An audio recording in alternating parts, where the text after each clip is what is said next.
Sahabat SWP, kita berjumpa lagi di Kanedus Dunia Pendidikan yang membahas hal-hal seputar dunia pendidikan yang semoga bisa bermanfaat buat Anda semua.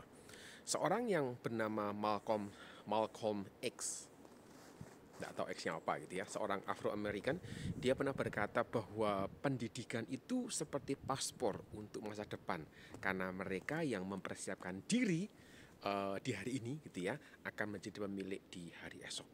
Dan sebuah pertanyaan yang sifatnya reflektif buat kita semua adalah, terutama buat para teman-teman SDP, sahabat SDP yang jadi siswa gitu ya. Sebagai siswa, apa yang sudah Anda kerjakan di hari ini yang mempersiapkan Anda untuk sesuatu yang besar di hari esok?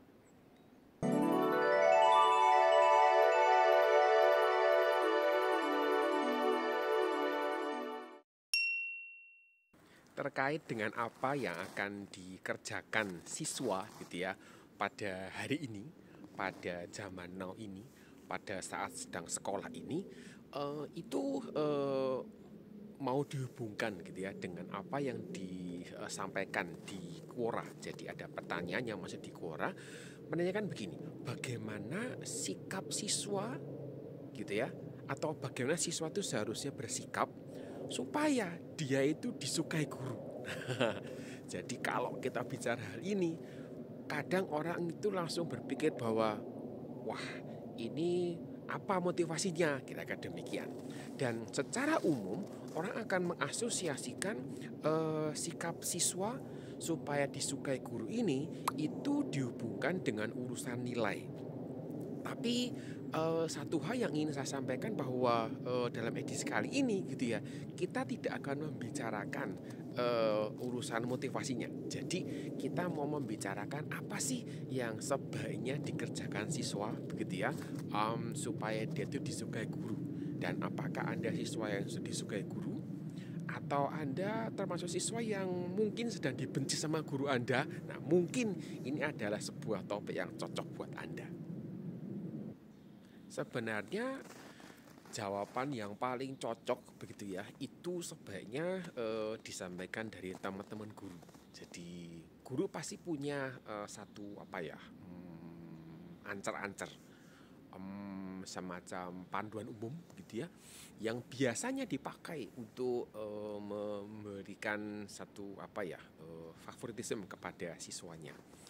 Dan ada banyak faktor yang mempengaruhi hal ini. Dan mungkin ada di antara Anda, sahabat SMP, yang menjadi guru dan pengen berbagi di kolom komentar. Silakan tulis di sana. Supaya mungkin gitu ya, ada siswa yang baru kepikiran, oh iya, harusnya begini, kira-kira demikian. Tapi sebenarnya sekali lagi bahwa ini sangat subjektif dari setiap guru, bisa bervariasi. Kemudian juga mungkin setiap sekolah juga bisa punya situasi yang berbeda. Jadi bisa jadi guru yang sama ketika mengajar di sekolah yang berbeda, maka menggunakan juga kriteria yang berbeda. Nah, ini juga terus akan jadi hal yang cukup menarik. Tapi sebenarnya sekali lagi, apa sih yang akan dipakai oleh teman-teman guru, sekira-kira demikian. Kalau saya menjadi seorang guru les, saya mengajar di kampus gitu, sama sih gitu ya, guru atau dosen pasti punya satu kriteria tertentu untuk siswa atau mahasiswa yang akan disukainya gitu ya. Buat saya sederhana gitu ya, siswa yang punya motivasi belajar. Jadi belum tentu dia itu dianggap pandai gitu ya, tapi dia itu punya semangat belajar, dia itu punya semangat untuk mengembangkan diri, semangat untuk maju. Nah, ini menjadi siswa yang sangat saya sukai gitu ya. Jadi ya pasti orang bertanya, kenapa kok lebih menyukai siswa yang punya motivasi daripada siswa yang pandai? Bukankah siswa yang pandai itu tidak merepotkan seperti itu? Ini menjadi sesuatu yang kita mesti bicarakan, karena bagian paling penting gitu ya, paling penting di dalam sesuatu adalah alasannya. Jadi Mari kita membicarakan alasan-alasan ini supaya siswa juga bisa mengerti hal apa yang sebaiknya dikerjakan untuk bisa menjadi siswa yang disukai oleh gurunya. Dan secara umum, gitu ya, saya mengamati anak yang dianggap pandai, anak yang dianggap smart begitu, anak yang dianggap cerdas, itu sebenarnya belum tentu punya motivasi untuk belajar dan mengembangkan diri. Loh, kok bisa? Nah ini mungkin ada beberapa sahabat SMP yang bertanya-tanya, kita kata demikian. Dalam sebuah video terkait dengan klasifikasi siswa atau mahasiswa, saya sudah membagi gitu ya golongan pembelajar ini gitu ya menjadi 4 kelompok, dan ini menjadi sesuatu yang mendasari gitu ya, mendasari alasan saya. Jadi secara umum gitu ya, nanti yang pengen tahu gitu ya silakan cek di linknya.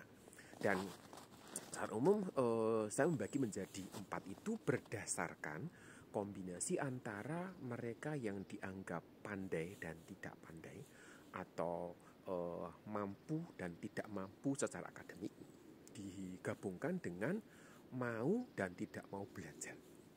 Jadi kelompok pertama jelas siswa yang mampu secara akademik dan mau belajar.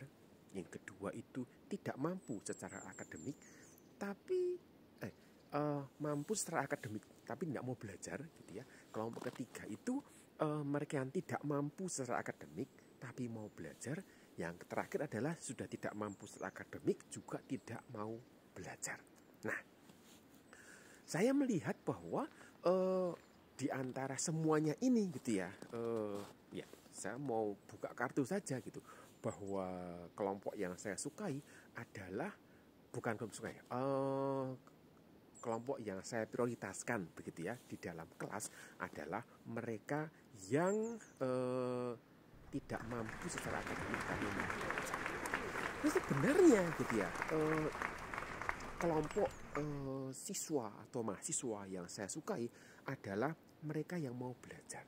Karena yang mereka yang mau belajar ini sebenarnya bisa diidentikan sebagai orang-orang atau siswa yang punya motivasi untuk belajar, punya kemauan untuk maju, punya keinginan untuk mengembangkan diri, ya. Jadi kelompok yang punya motivasi dan bisa mampu gitu ya, atau tidak mampu secara akademik itu enggak masalah buat saya. Tapi yang penting gitu ya, punya sebuah motivasi dan kemauan untuk belajar.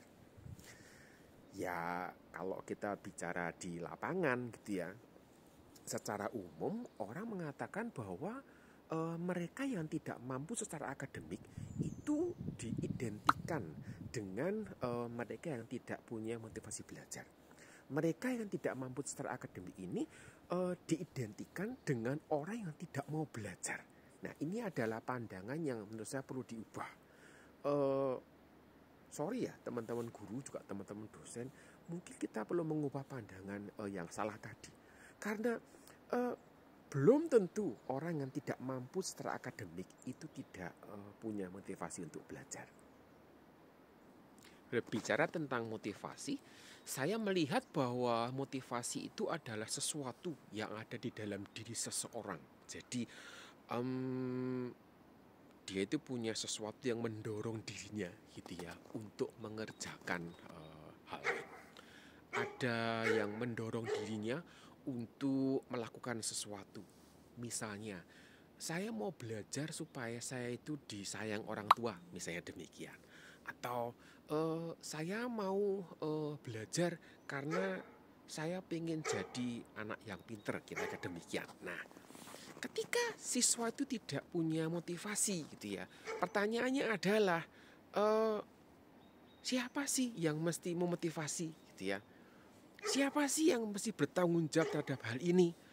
Ini menjadi sebuah diskusi dan pergumulan yang cukup panjang gitu ya di antara teman-teman guru. Karena ketika guru itu diperhadapkan pada situasi siswa yang tidak punya motivasi belajar, rata-rata desperate gitu ya. Rata-rata mereka udah stres duluan gitu. Karena memotivasi orang itu bukan pekerjaan yang mudah. Dan rata-rata sekolah juga memberikan tugas ini kepada guru. Artinya guru ini dianggap belum memotivasi kalau belum berhasil. Nah, ini menjadi sesuatu yang buat saya mesti diperbaiki.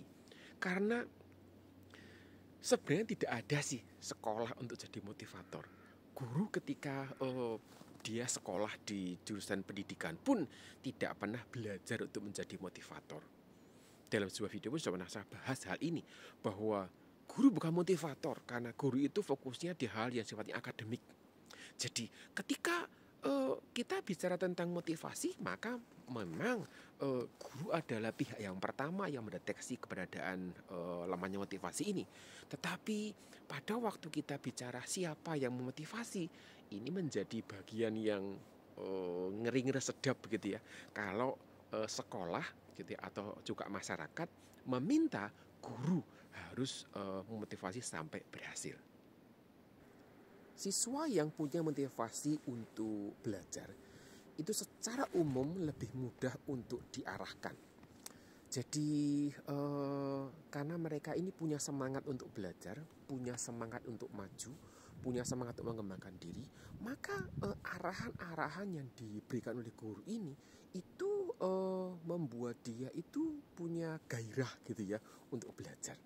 Dan siswa yang tidak mampu secara akademik tetapi punya motivasi gitu ya. Nah, ini akan menjadi siswa yang mau belajar walaupun kemajuannya lambat.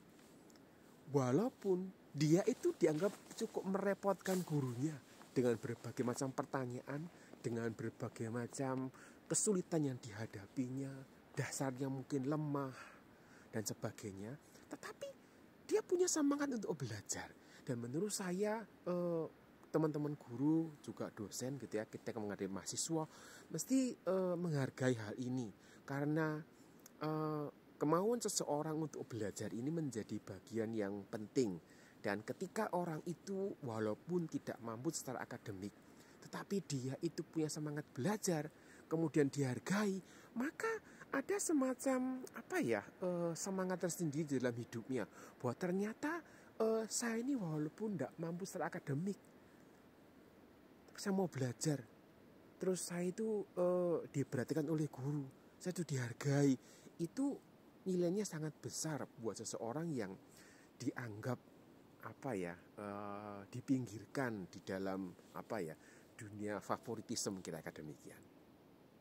Saya mau cerita pengalaman saya dengan beberapa mahasiswa yang pernah saya tangani. Jadi saya mengajar mata kuliah yang berhubungan erat dengan matematika, dan ya asumsi masyarakat itu matematika itu sulit, rumit, jelimet, tidak ada gunanya, kira-kira demikian. Kalau kelewatan ada videonya ya terkait hal ini ya.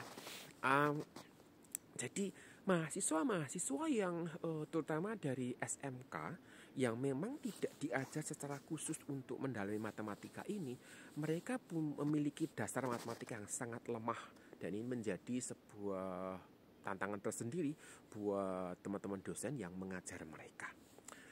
Kemudian karena dasar matematika yang lemah ini, maka mereka itu dianggap gitu ya, kalau mengambil mata kuliah yang berhubungan dengan hitungan, dengan analisis dan sebagainya, maka dianggap bahwa ya kalau lulus paling-paling C gitu, pas gitu ya, pas untuk lolos kira-kira demikian.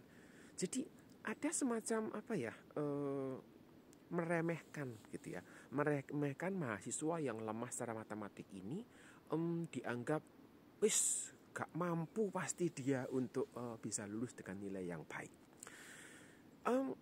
Saya kemudian mulai memperhatikan apa yang mereka rasakan, apa yang mereka pikirkan gitu ya. Singkat ceritanya, hasil investigasi saya itu mereka ini dasar matematikanya itu cukup lemah gitu ya. Tetapi sebenarnya ada beberapa di antara mereka yang punya semangat untuk belajar. Nah, ini men-trigger saya gitu ya, untuk panggil mereka secara pribadi atau satu gitu ya. Jadi ya, Anda bisa bayangkan, diasumsikan atau diberi label sebagai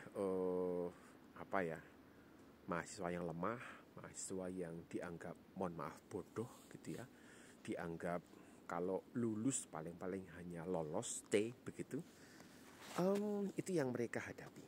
Kemudian ketika saya panggil mereka, saya ajak untuk berbicara, kemudian kami memetakan apa sih yang mereka mesti pelajari, apa sih yang mereka mesti dalami untuk bisa memperkuat dasarnya, kira-kira demikian. Setelah ketemu, kira-kira peta jalannya, kira-kira demikian, maka ada di antara mereka yang merasa sudah putus harapan, kira-kira demikian, sehingga mereka merasa, wah kalau ngajarnya sebanyak ini, wis ndak usah aja, wis kira-kira demikian. Tetapi ada di antara mereka yang punya semangat untuk belajar. Jadi di sela-sela tugas mengajar, di sela-sela tugas bimbingan skripsi mahasiswa, koreksi tugas, koreksi ujian dan sebagainya, saya membimbing mereka untuk bisa kembali gitu ya, menguatkan dasar matematikanya. Singkat ceritanya di antara mereka yang memang mau untuk belajar ulang matematika ini dari dasarnya sampai bisa, mungkin tidak bisa benar-benar menguasai ya, karena memang waktunya cukup singkat, mereka bisa lulus gitu ya, mata kuliah yang mengandalkan hitungan ini, bisa lulus dengan nilai B+, bahkan ada nilainya A, kira-kira demikian. Ketika beberapa di antara mereka saya panggil gitu ya, waktu mereka sampai gitu ya, ketemu gitu ya, duduk gitu ya, terus saya tanya, apa yang kamu pikirkan waktu kamu dengar pengumuman kamu dipanggil gitu? Ada yang mengatakan bahwa saya khawatir bahwa bapak itu curiga saya ini nyontek, saya ini takut bahwa nilai saya itu salah hitung dan sebagainya. Saya tidak menghakimi mereka terkait dengan hal tadi, tetapi saya memberikan mereka sebuah apresiasi bahwa kerja keras mereka, apa yang sudah mereka alami itu menjadi bagian yang mereka tuai sekarang ini. Dan apakah Anda gitu ya sudah menjadi siswa favorit saya gitu ya, ketika Anda punya motivasi belajar? Karena buat saya, siswa yang punya motivasi belajar adalah siswa favorit saya, siswa yang akan saya dukung untuk bisa berkembang, siswa akan saya dukung untuk bisa belajar lebih lagi, siswa akan saya dukung untuk mengembangkan dirinya lebih dari yang ada dari antara teman-temannya. Kita jumpa lagi di topik yang berbeda gitu ya. Sampai jumpa.